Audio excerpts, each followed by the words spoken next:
ಈಗ ಮತ್ತೊಂದು breaking news ಬರ್ತಾ ಇದೆ, ಬನ್ನಿ ನೋಡೋಣ.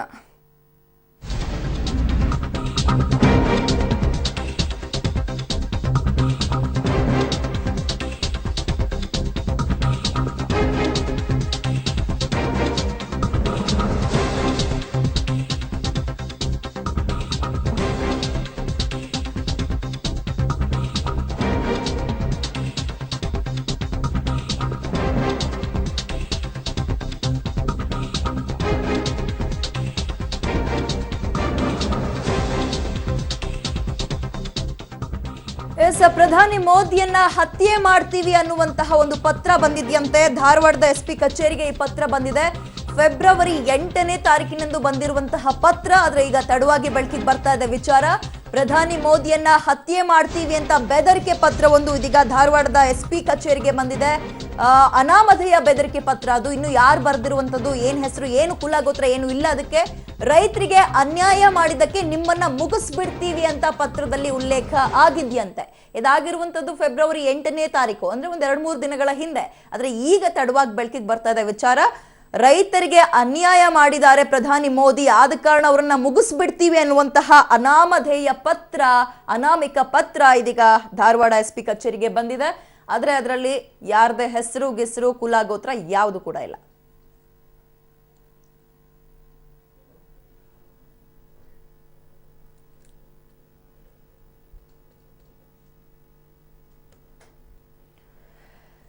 ಹೆಚ್ಚಿನ ಡೀಟೇಲ್ಸ್ ನಮ್ಮ ಪ್ರತಿನಿಧಿ ಜಾವೀದ್ ನೀಡ್ತಾರೆ. ಜಾವೀದ್, ಈ ರೀತಿಯಾದಂತಹ ಬೆದರಿಕೆ ಪತ್ರಗಳು ಮೋದಿ ಅವರಿಗೆ ಬರ್ತಾನೆ ಇತ್ತು, ನಾವು ಕೂಡ ಪ್ರಸಾರ ಮಾಡ್ತಿದ್ವಿ. ಆದ್ರೆ ಈಗ ಧಾರವಾಡದ ಎಸ್ಪಿ ಕಚೇರಿಗೆ ಬಂದಿದೆ.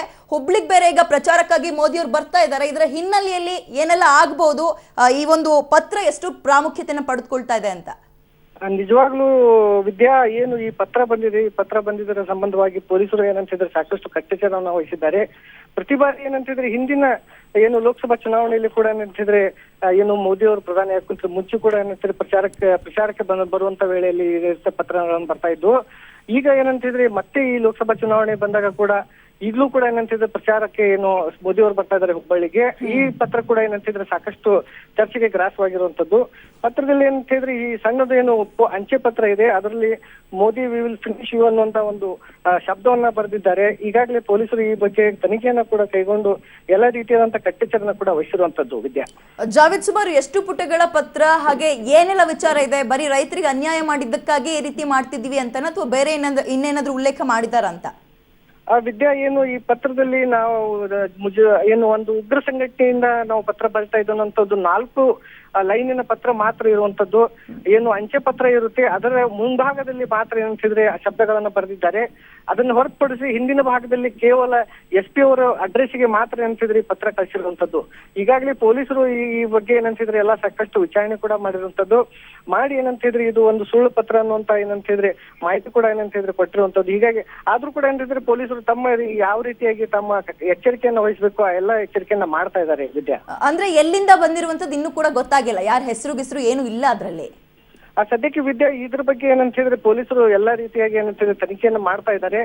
ಯಾವ ಪೋಸ್ಟ್ ಇಂದ ಬಂದಿದೆ, ಏನ್ ಬಂದಿದೆ ಅನ್ನೋಂಥದ್ದು ಈಗ ಪೊಲೀಸರ ತನಿಖೆ ನಂತರ ಅಷ್ಟೇ ಗೊತ್ತಾಗ್ಲಿದೆ. ವಿದ್ಯಾ, ಜಾವೇದ್, ಈಗ ಧಾರವಾಡಕ್ಕೆ ಅಂದ್ರೆ ಧಾರವಾಡದ SP ಕಚೇರಿಗೆ ನೇರವಾಗಿ ಪತ್ರ ಬಂದಿದ್ರೆ ಅಥವಾ ಇನ್ಯಾವಾಗ್ಲೂ ಬಂದಿದ್ರೆ ಅಷ್ಟೊಂದು ಚರ್ಚೆ ಆಗ್ತಿರ್ಲಿಲ್ಲ.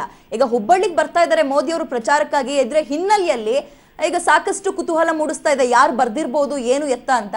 ಸೊ ಪೊಲೀಸರು ಯಾವ ರೀತಿಯಾಗಿ ಅಲರ್ಟ್ ಆಗಿದ್ದಾರೆ ವಿಚಾರಕ್ಕೆ ಸಂಬಂಧಪಟ್ಟಂತೆ? ಜಾವೇದ್, ನಿಜವಾಗ್ಲೂ ವಿದ್ಯಾ, ಏನು ಪ್ರಧಾನಿ ಮೋದಿ ಅವರು ಏನು ಹುಬ್ಬಳ್ಳಿಗೆ ಇವತ್ತು ಪ್ರಚಾರಕ್ಕೆ ಬರ್ತಾ ಇದ್ದಾರೆ, ಇದನ್ನ ಹಿಲ್ಲೇನು ಇಟ್ಕೊಂಡೆ ಏನಂತಿದ್ರೆ ಈ ಪತ್ರ ನಾವು ಬರೆದಿರುವಂತದ್ದು. ನಿಜವಾಗ್ಲೂ ಏನಂತಿದ್ರೆ ಇದು ನಕಲಿ ಪತ್ರ ಅಥವಾ ನಿಜವಾಗ್ಲೂ ಏನಾದ್ರೂ ಟಾರ್ಗೆಟ್ ಮಾಡಿ ಬರೆದಿರುವಂತದ್ದು ಏನಂತಿದ್ರೆ ಪೊಲೀಸರು ತನಿಖೆಯನ್ನ ಮಾಡ್ತಾ ಇದ್ದಾರೆ. ಈ ಎಲ್ಲ ತನಿಖೆಗಳ ನಂತರ ಏನಂತಿದ್ರೆ ನಿಜವಾಗ್ಲೂ ಯಾರಾದ್ರೂ ಇದನ್ನ ಮಾಡಿದ್ರೆ, ಅಕಸ್ಮಾತ್ ಏನಾದ್ರೂ ಸಂಚಲನ ರೂಪಿಸಿದ್ರೆ ಪೊಲೀಸರು ಅದನ್ನ ಏನಂತಿದ್ರೆ ಬಹಿರಂಗ ಪಡಿಸ್ಬೇಕಾಗುತ್ತೆ. ಈಗಾಗಲೇ ಏನಂತಿದ್ರೆ ಪೊಲೀಸರು ತಮ್ಮ ಏನು ವ್ಯಾಪ್ತಿಯಲ್ಲಿ ಬರುವಂತ ಎಲ್ಲಾ ತನಿಖೆಗಳನ್ನ ಕೈಗೊಂಡು ಯಾರಾದ್ರೂ ಏನು ಈ ಆರೋಗ್ಯ ಪತ್ರ ಬರೆದಿದ್ದಾರೆ ಅವ್ರಿಗೆ ಹಿಡಿಯುವಂತ ಪ್ರಯತ್ನ ಕೂಡ ಮಾಡ್ತಾ ಇದ್ದಾರೆ. ಥ್ಯಾಂಕ್ ಯು ಜಾವೇದ್, ತಮ್ಮೆಲ್ಲ ಮಾಹಿತಿಗೆ.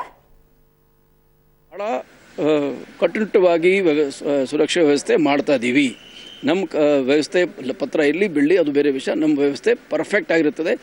ಯಾವ ಥರದ್ದು ಅದಕ್ಕೆ ಯಾವ ಥರದ ಘಟನೆ ಅದು ಆಗಲಿಕ್ಕೆ ಸಾಧ್ಯನೇ ಇಲ್ಲ ಅಂತ ನಾವು ವ್ಯವಸ್ಥೆ. ಮತ್ತು ಕಮಿಷನರ್ ಅವರು ತಮ್ಮ ಮಟ್ಟದಲ್ಲಿ ರಾಜಕೀಯ ಯಾವುದೋ ಪಕ್ಷದ ಅವ್ರ ಜೊತೆಗಳ ಸಂಪರ್ಕದಲ್ಲಿದ್ದಾರೆ. ಈಗ SP ಧಾರವಾಡ ರೂರಲ್ ಆಮೇಲೆ ನಮ್ಮ ಐ ಜಿಯವರು ಕೂಡ ಇಲ್ಲಿನೇ ಮುಕ್ಕಾಂ ಮಾಡಿದ್ದಾರೆ. ಈ ಬಗ್ಗೆ ನಾವು ಸಾಕಷ್ಟು ಕ್ರಮ ತಗೊಂಡಿದ್ದೀವಿ. ಆ ಬಗ್ಗೆ ನಮಗೆ ಯಾವುದು ಆ ಥರ ತೊಂದರೆ ಆಗಲಿಕ್ಕೆ ಅವಕಾಶ ಇಲ್ಲ ಅಂತ ನಾನು ತಿಳ್ಕೊಂಡಿದ್ದೀನಿ. ಭಾಳ ಕಟ್ಟುನಿಟ್ಟವಾಗಿ ಸುರಕ್ಷಾ ವ್ಯವಸ್ಥೆ ಮಾಡ್ತಾ ಇದ್ದೀವಿ. ನಮ್ಮ ವ್ಯವಸ್ಥೆ ಪತ್ರ ಇರಲಿ ಬಿಡಲಿ ಅದು ಬೇರೆ ವಿಷಯ. ನಮ್ಮ ವ್ಯವಸ್ಥೆ ಪರ್ಫೆಕ್ಟ್ ಆಗಿರುತ್ತದೆ. ಯಾವ ಥರದ್ದು ಅದಕ್ಕೆ ಯಾವ ಥರದ ಘಟನೆ ಅದು ಆಗಲಿಕ್ಕೆ ಸಾಧ್ಯನೇ ಇಲ್ಲ ಅಂತ ನಾವು